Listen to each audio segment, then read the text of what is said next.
Сонь, ну пришло время очередного занятия на тему элегантный маникюр. И в этом нам поможет Алена Читин, настоящий профессионал в этом вопросе.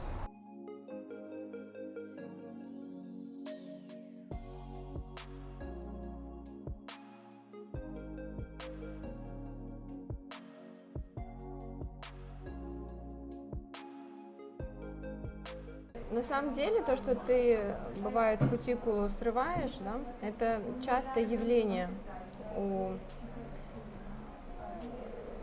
девушек твоего возраста. Потому что это вообще психологический такой момент, когда там бывают экзамены, или ты, бывает, что-то там переживаешь. Раньше, допустим, когда ты была маленькая, когда ты плакала, тебе давали соску или давали грудь.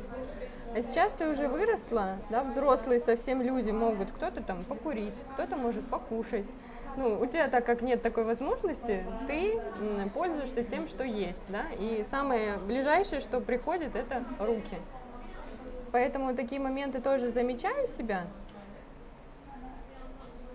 пытайся контролировать, потому что это все-таки нанесение себе вреда. Как раз твои кусачие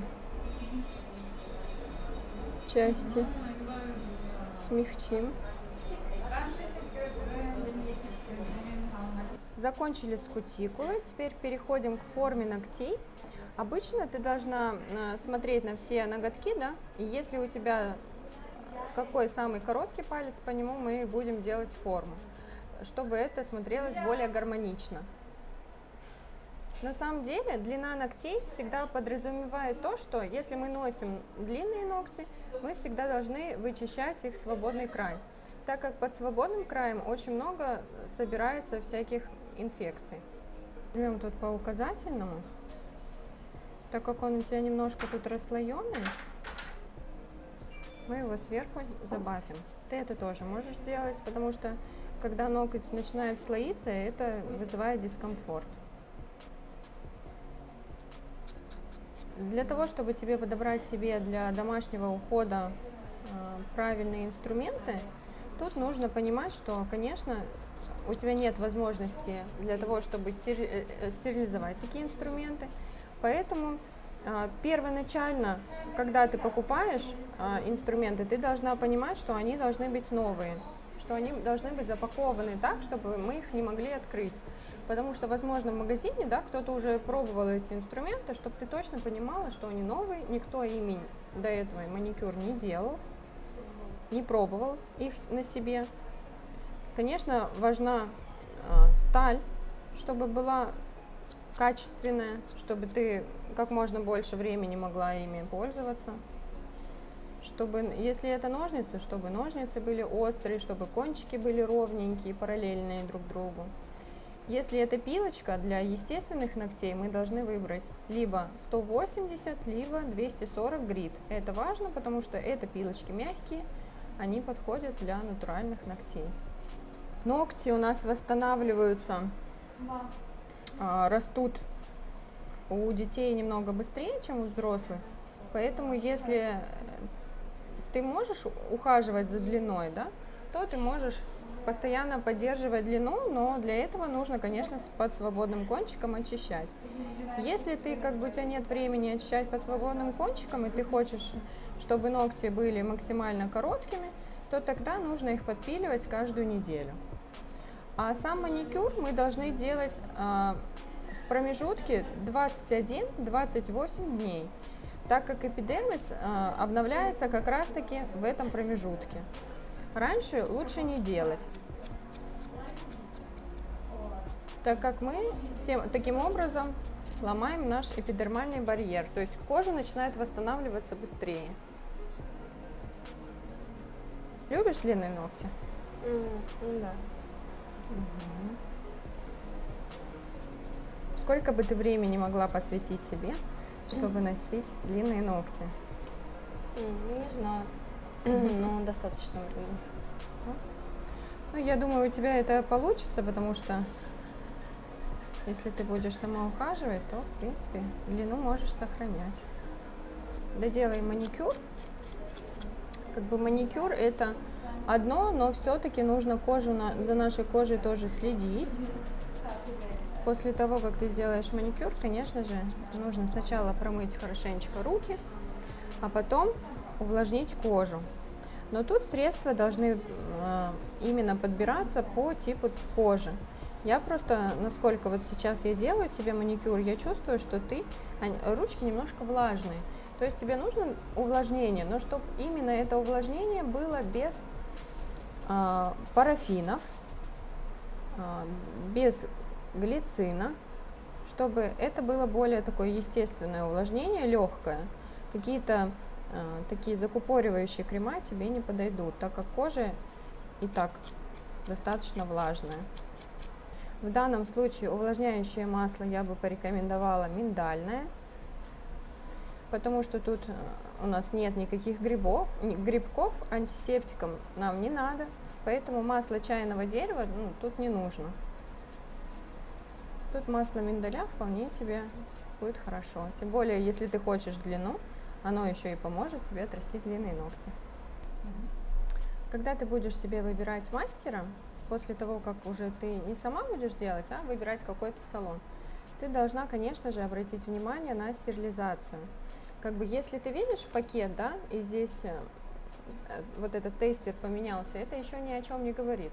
Этот тестер может поменяться вследствие того, что этот тестер просто нагреется. Нагреть его можно чем угодно, можно феном, можно там утюжком прогладить и так далее. У нас металлические инструменты проходят 3 этапа.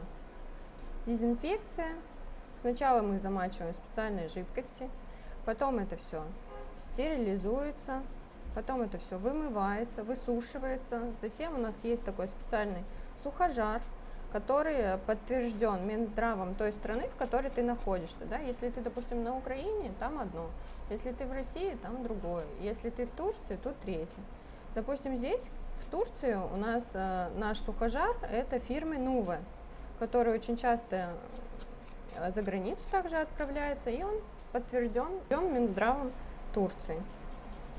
Там есть специальные режимы, которые мировые, и на них мы работаем.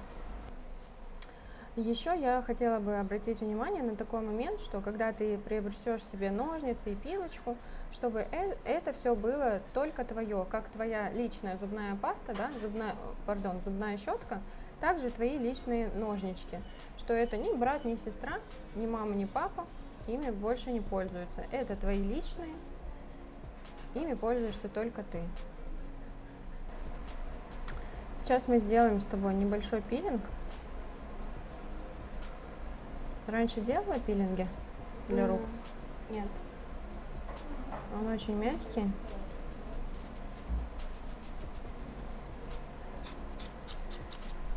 Угу. Вот такую вот естественную форму мы тебе сделали.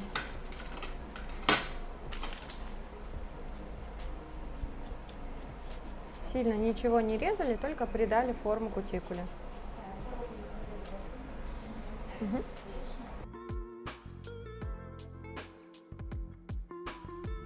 Конечно, на рост ногтей влияют многие факторы.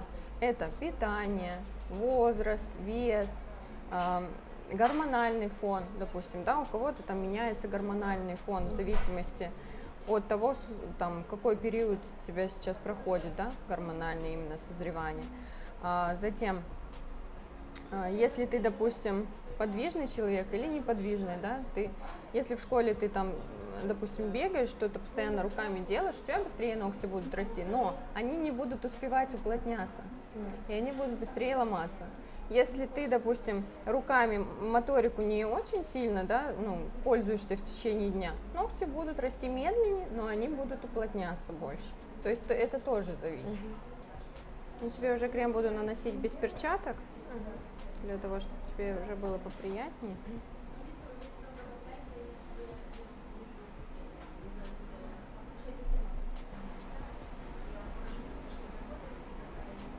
Руки у нас любят уход, поэтому за кожей рук нужно тоже тщательно ухаживать.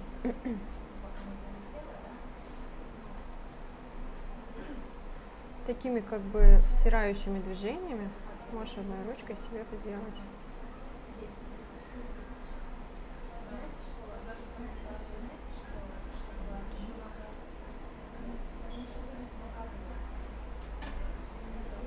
Сразу видно, человек в школу ходит, везде ручка на Да. руках. Можем добавить масло.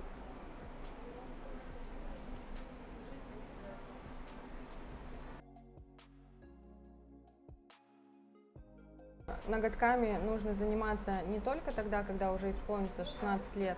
Это можно начинать довольно раньше. Но самое главное, конечно же, в уходе за руками это не навредить. То есть тут максимально только придавание форме кутикулы, придавание формы свободному краю, ну и все. Тут главное не переусердствовать, потому что любая рана это может быть инфицирована. Поэтому тут тоже нужно аккуратно.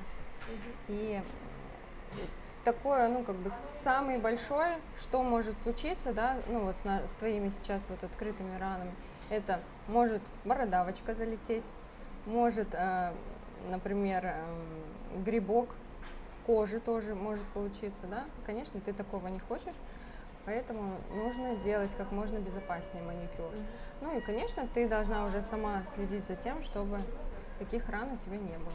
По возможности чаще мыть руки, где-то, чтобы у тебя был какой-то антисептик. Вот, допустим, у меня антисептик, он на водной основе.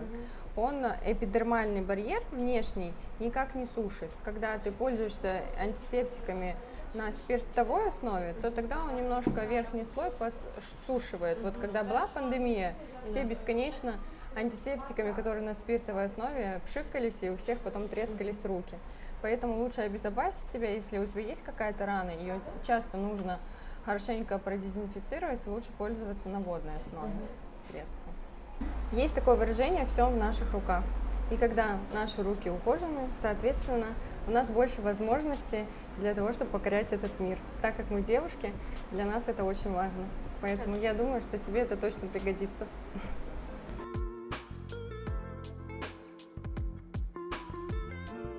Сонь, ну скажи мне о своих впечатлениях, как прошел маникюр? Маникюр мне очень понравился, уход очень легкий, то, что я могу сделать. Смотри, Сонь, теперь у нас с тобой такая задача, мы должны понять, лучше даже не понять, научиться отличать элегантный маникюр от просто красивого, хорошо? Помнишь, мы говорили, что есть просто красивая девушка, женщина, а есть элегантная. Вот то же самое с маникюром. Смотри, я тебе даю несколько вот таких вариантов. Здесь абсолютно разный маникюр, мы потом вам все это покажем. Выбери, пожалуйста, где здесь элегантный, по твоему мнению, а где красивый? Например, это элегантный, а вот это вот все остальное это красивое. Ты абсолютно верно все определила. И давай мы теперь посмотрим, какой же маникюр носит Кейт Миддлтон. Ты знаешь, кто это такая? Нет, не особо. Это же принцесса. Да? Это принцесса Англии. Давай посмотрим на ее руки, как они выглядят и какой маникюр у нее. Что ты скажешь? Смотри, допустим, если это фото, что ты думаешь? Обычный маникюр. То есть ты предполагала, что у принцессы будет именно такой маникюр? Да. Да? Элегантный маникюр – это всегда умеренная длина, спокойные, умеренные пастельные тона, которые лишь будут дополнять ваш образ. Ну что, дорогие леди, наше шоу продолжается, и следующее занятие Сони будет с косметологом и визажистом.